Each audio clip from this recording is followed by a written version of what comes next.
11, simple harmonic motion. This is going to lead into waves, and then waves will get into sound and other harmonics with sound, which is cool, relate to music eventually. And then AP2 will take over and do waves, do light and optics. So that's just kind of cool too. All right, so simple harmonic motion is periodic motion. What do I mean by periodic motion? If things happen periodically. Do you know what a periodical is? A periodical is another name for a magazine. And why is it called a periodical? Because it comes out every once in a while. So like every month, every week, bi-monthly, whatever it happens to be. All right. And so we're going to talk about oscillations. So things that are oscillating or vibrating or going back and forth is what we're talking about, is considered simple harmonic motion. So the motion repeats itself back and forth, and it's going to be back and forth over the same path. All right. Okay, so I kind of gave some examples already. One example for my virtual audience, one example would be this. So we can have a bouncing spring going up and down, and you see it's at a regular rate, and that would be an example. Later we're going to be setting up, we can also make waves on a spring. We're going to be actually shaking a spring in a lab and going back and forth and making it make waves, and those will happen at a certain rate as well. So we can definitely do that. All right, so we can say a spring, all right, or we're going to see too, you can do it with a string, make it have a vibration or a set wave. So we're going to be making waves eventually. Equilibrium position. So we have to have some names for some points. And an equilibrium position is the natural length at which there is an F net of, what do you think? Zero. Equilibrium means things are equal and opposite, and once again, all right.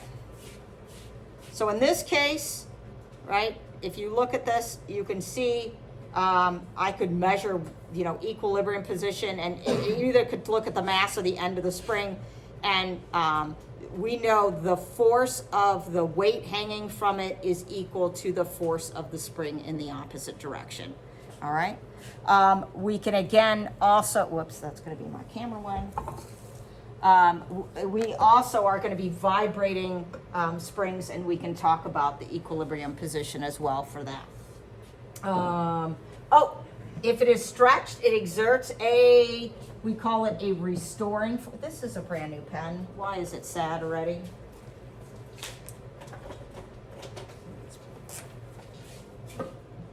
A restoring force. So it's trying to bring it back, right? And it's in blank direction to return to equilibrium, right? It's in the opposite direction. Okay. All right, some terminology we need to know when we talk about things that are oscillating. One of the key ones that a lot of people confuse for some reason, I'm not exactly sure, but the period. It's very helpful that the letter they use. Why don't we use a P for period? Why do you think we use a T? Time. Period of time. I'm going to put that, period of time. If you have any other units than time, then something is wrong. Then you actually don't and have the period. You might have something called the frequency, which we'll talk about later. So a lot of people confuse and get their math messed up and don't actually answer for period when I'm asking for period. But the period is a period of time. It makes sense. It's the time needed for one complete cycle. And sometimes we say one complete. If you have something go like this, it goes whoop, that's not a period. Going to this other side is not a period. It has to go back. So this is the two, and what do we call this the other way? fro. What is that? I don't know, but we say to and fro. All right? So it goes like this and comes back. That is a complete oscillation. Now, we can do it with the spring and a weight on it too. And it can go, right? It can go boingy up, boingy down, all right? And it can return. That is considered the time it takes from its original equilibrium position to do a complete oscillation and return is a period.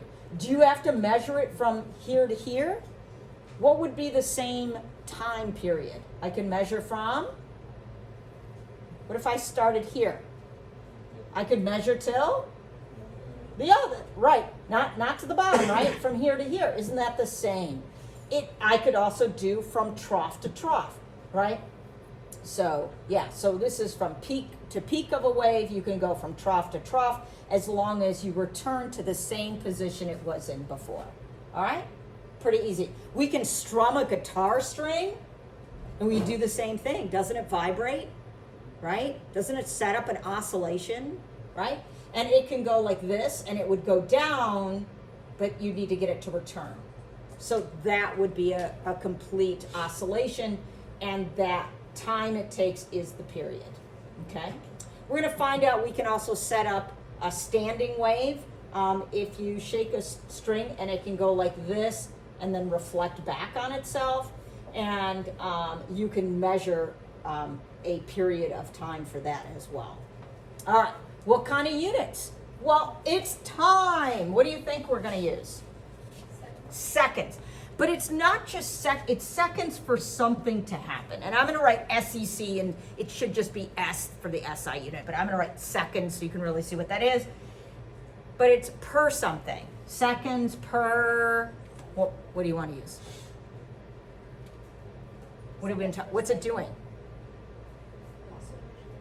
So you could do seconds per oscillation. All right?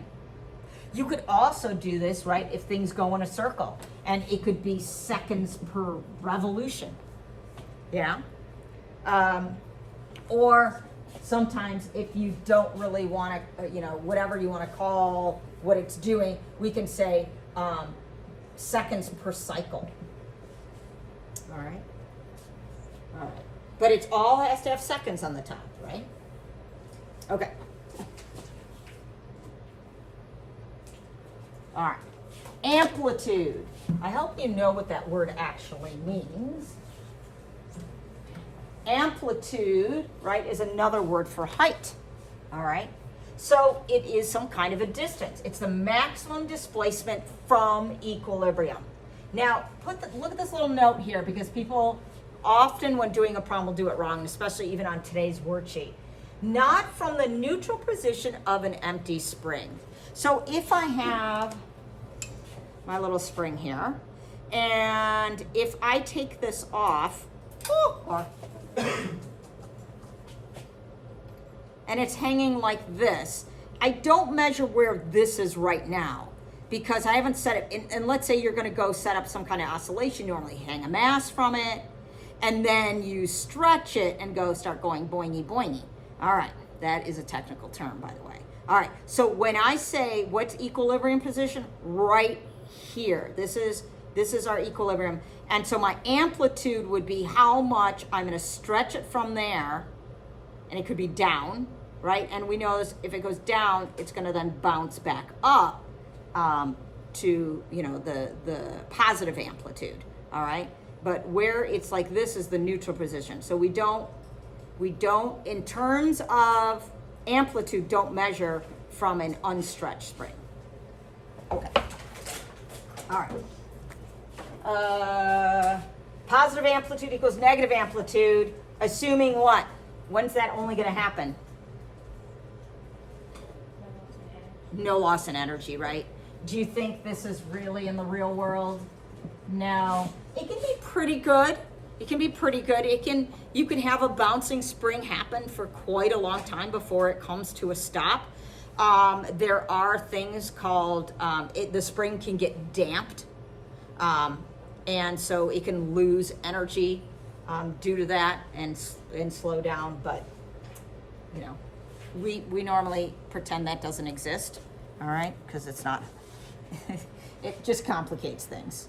All right, frequency. What is frequency? Frequency is how often.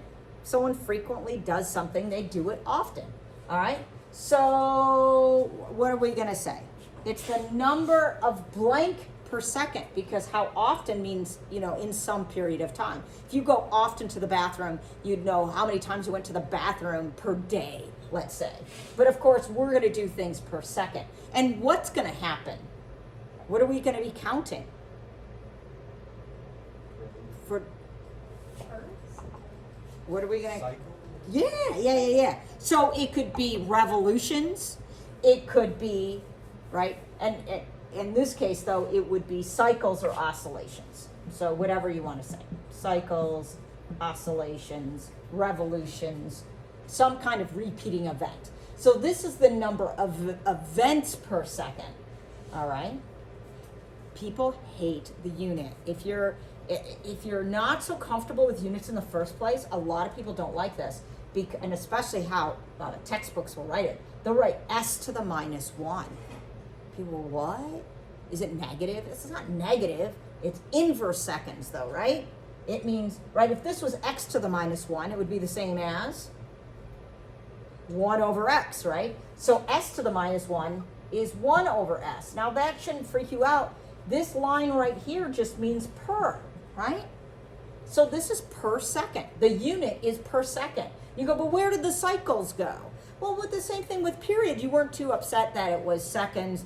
You know, you could say a period of some amount of seconds, but it's seconds per cycle. Here, again, it could be cycles, oscillation, whatever. It's always how many events or something happening per second. Now, we have a scientist we've named this unit after, and that is hertz, okay? And I know this hurts your head too. But anyways, so HZ for hertz. So we can use hertz. But if you don't like that because you forget what you're actually measuring, you can write, you know, per second. Or if you really want, right, like you can write, again, oscillations per second. If that makes you happier and really understand what we're talking about here. Okay?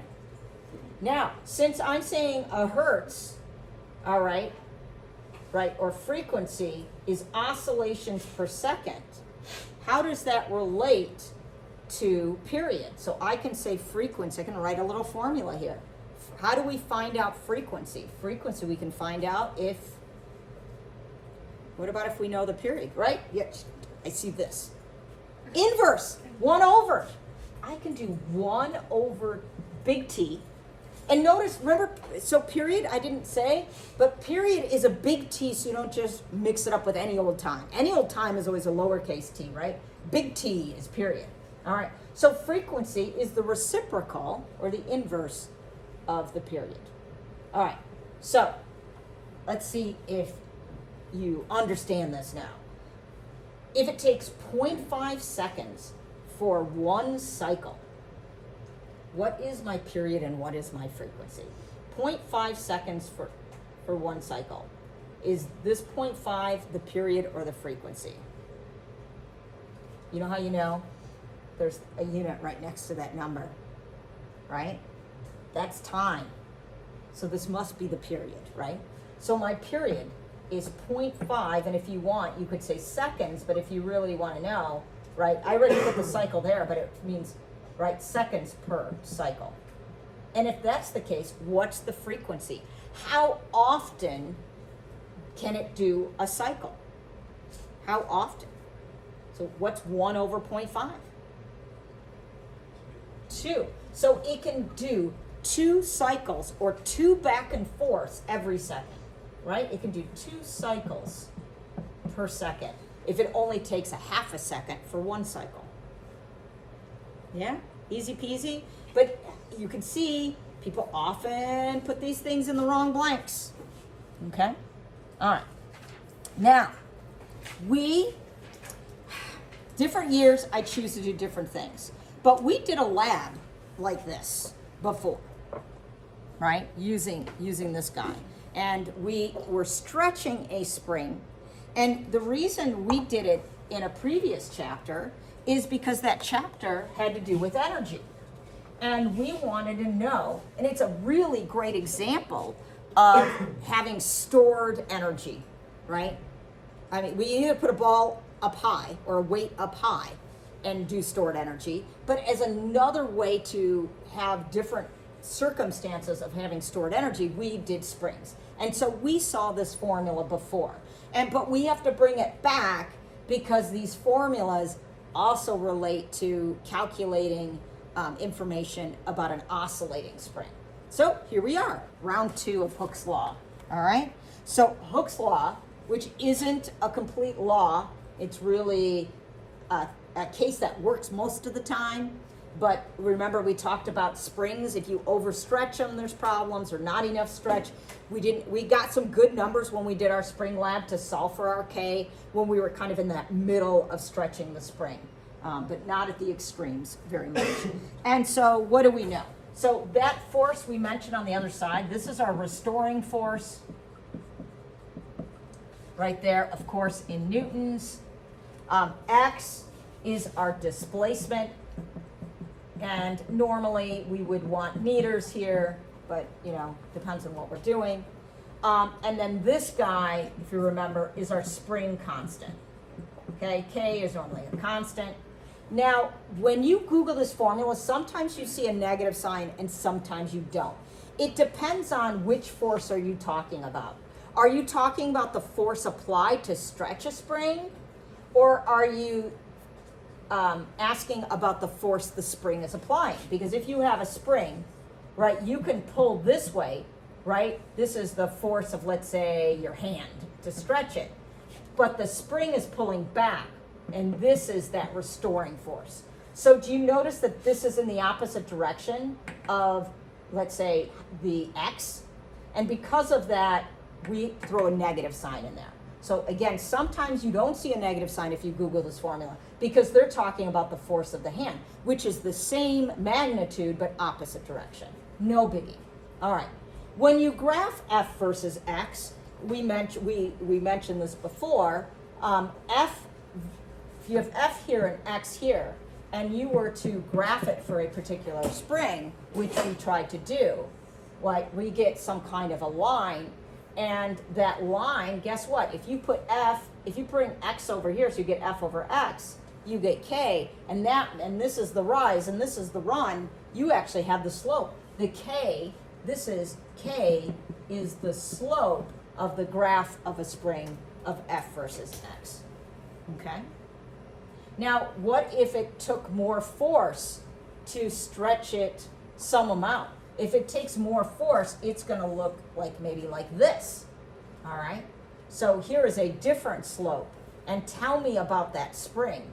It would have a higher K, right, a greater K, and what would that tell you? It would tell you, if you bring this over here, more force per distance stretched, all right? So this would be a tenser, right, or harder spring would look like this.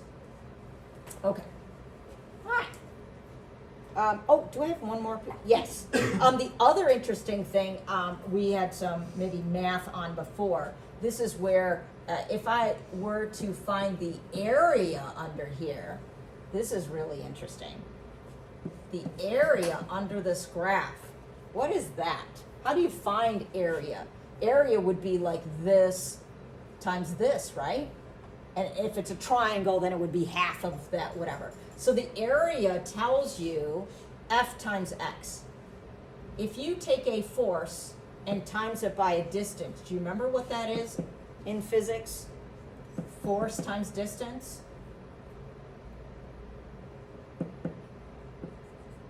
Work. So if you want to find how much work it takes to stretch a spring, you would find the area under that curve, or that line. It's a line, not a curve. It's interesting. And you realize, though, that area, because it's a triangle, you would have to use some average force or half. Like if you found this square, right, it would be half of that value. Yeah? Yep. So isn't force times distance also torque? Yes.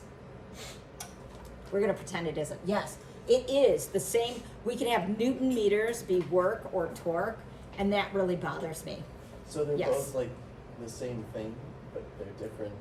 I'm confused. Me too. Okay. I don't like it because, right, it doesn't, somehow it must pertain. But yes, it's odd because we're not really, when we have torque, we're not really moving anything, right? So did you do work? I don't know. So I don't exactly know where those two come together. And so I should find that out for you. So joules are also Newton meters? Yes, Okay. I know. I know it's bad. Okay, speaking of joules, here we go. So we also were introduced to this formula. It was on the lab, in the spring lab, and people just kind of blew it off or whatever. But for us, this becomes important now because we're going to be loading a spring, and then when you stretch it, you're giving it potential energy, and then we can make it oscillate. And if we know potential energy, we can also figure out at some point how much kinetic energy it has. And if we know how much kinetic energy it has, we know how fast it's moving, right? So that's why we care about this chapter. Not just for the sake of understanding stored energy and potential energy, but for the sake that now we can use this to figure out stuff. Okay, all right. So the formula is P equals 1/2 kx squared. We're just going to take it that's what it is. And the units would work out really well if you actually do that. But yes, our units will be joules because it's energy. Okay? All right. So it takes work to move a spring from equilibrium, which we had talked about, and then we can get it oscillating. And when we get the spring oscillating, all right, so we're going to take our spring, like here it's under, this is again like an unloaded spring. You let go, and here it's just hanging. And then you go and pull it down and let go. And when you pull it down and let go, right, it's going to do, so you pull it down like this, and it's going to go up and down like that. If you want to look at it over time, right, if you have time moving forward, time this way, right, and you see what that action is, look what it makes. A sine wave. Yay, it's like we're in math class. All right, so we see that this is a rhythmic pattern that happens, and so this is why we're interested in these as well, because look what it looks like. Well, it looks like a wave. Oh, and then we're going to talk about waves, and all the math that works for this works on waves. You know, we kind of think about the same kind of thing that's going on. Okay, now tell me some stuff. Oh, so here, this is our old kinetic energy. So the energy in an oscillating spring, at some point, it's a mix of having energy of motion as well as its elastic potential energy. Okay? All right. So at maximum amplitude, tell me about this. What do we know? So when it is right here, tell me about the velocity. Yes? Zero. It's going to be, so this thing, right, you stretch it and woo, it's flying, but this has to be zero. You know why it has to be zero? Because if it wasn't zero, it'd keep going up, right? So right here, it hits a point of zero velocity. Tell me about x in general. Like, we don't have a number, but what we can tell you is our x is the biggest x we're going to have. And what do we call the biggest x? Amplitude. So x equals A. A for amplitude. And if you forget later, amplitude. Okay. All right. Cool. That makes sense. Now, what about, do you see how I just drew an equilibrium right there, right? As it bounces now, tell me about when it gets here. Tell me about the V. Greatest. Does everyone agree? This would be the greatest. Because you go, but wouldn't the greatest be at the bottom down there? No, because what happens here? Don't you have to start stretching that spring? And doesn't it get harder and harder at some point? So guess what? Here as well, the V is going to be 0. So that means right there, when it's the loosey-goosey spring, right? And it had a chance to speed up, you stretched it, and it's, you're unloading the spring. Right there is the highest velocity, okay? So, yeah, what did I put? I put max. Whoops. So maximum velocity. All right. And what is our x right there? 0. Okay. That's super handy for us plugging into formulas now. Okay. All right. So I can answer all kinds of things. Like when I look at this, if I asked you about the spring, if I asked you something, well, let's go here. I could ask you this information. How much energy does it have in this position? Well, right here, you could say at that position, 1/2 mv squared is 0. So right here, it would have only 1/2 kx squared. So if you knew the spring constant and this, you would know how much energy it has, right? And if you know how much energy it has, how much energy does it have here? Better have the same total energy. The total energy has to remain constant all the time. It just swings back and forth between kinetic and potential. But right here, isn't it, based on if it's the velocity as a max, isn't it all kinetic right there? And so how much would that be? Well, equal to when it was all PE here, right? So the PE at the maximum PE is also the value of the maximum KE, right? Does that make sense? You can see all kinds of math little problems that are on your next worksheet, right? Cool. Now, could I have you figure out stuff right here? Yeah, we could. We could. Because I already know the total energy it has. And what could I find out right here? Could I find out easily the kinetic energy or the potential energy? Which one's easier to do if I told you a location? Location dependent is always potential energy, right? Couldn't I, knowing an x, find out how much PE there is? And if let's say this value was 10 here, all right? And I find out the PE is 4 here. Then wouldn't you also know how much KE it has at that position? When does it have to add it? Wouldn't it be 6 then, right? And if I know how much kinetic energy it has there, oh, you know what I could do? Couldn't I solve for V and find out its velocity at that location? Do you see how this just opens doors? All right. So you can see the plethora of problems I could write for stuff like this. Okay. All right. Last thing, because next class, when our junior friends are busy taking the work keys test, we're going to do a lab on pendulums. Now, I normally don't have time for pendulums, and so I wouldn't do it normally, but we're kind of going to be in a holding pattern, and you guys get to do a lab on pendulums. It's a lab I often do with regular physics, so it's not that hard, but it's some good experience, and it's kind of fun to do. So there we go. We're going to do pendulums.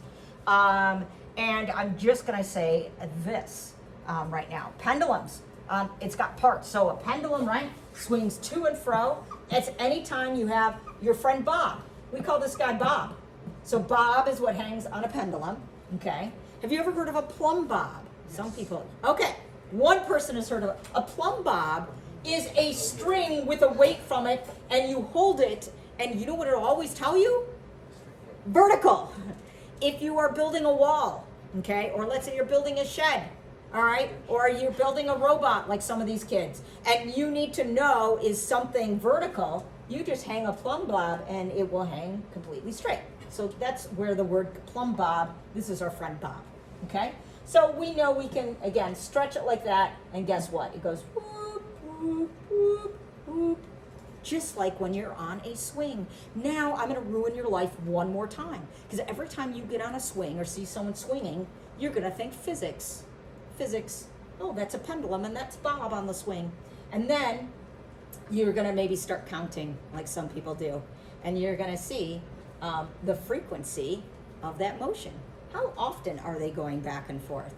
And if you are on a swing, are you going as often back and forth as someone else sitting on the swing next to you. And if you aren't going at the same rate, one's going whoop, whoop, whoop, whoop, and someone isn't, I wonder why that is. All right, we're going to discover that in the lab. What is going to affect the speed?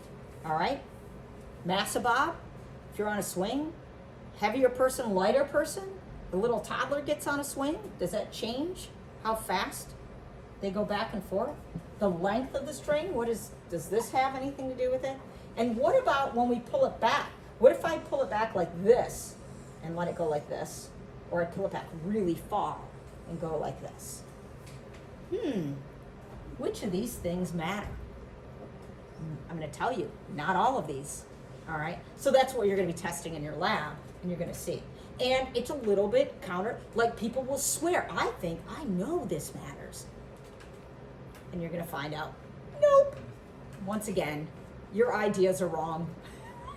your ideas about physics are wrong, and we're going to prove what's right. All right? And then hopefully you remember what's right and not all the imprinted wrongness or misconceptions that you've always had. There is also a formula on your worksheet, and I'm going to turn my little camera around, and we're going to play for a moment because you have a worksheet. Woo! All right, welcome to TV land. Okay, oh Lord, of course. Okay, so I have two different springs. All right, I have this one. Here, I'm going to hang the same weight from them. Here's one. Here's the other one.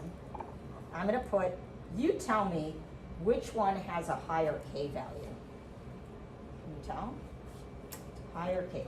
Did you see this one? Same force, because it's mass times gravity. Same force, but didn't stretch as far. Higher K, okay, than this one. And guess what? That has something, the K value has something to do with its rate of oscillations or its frequency.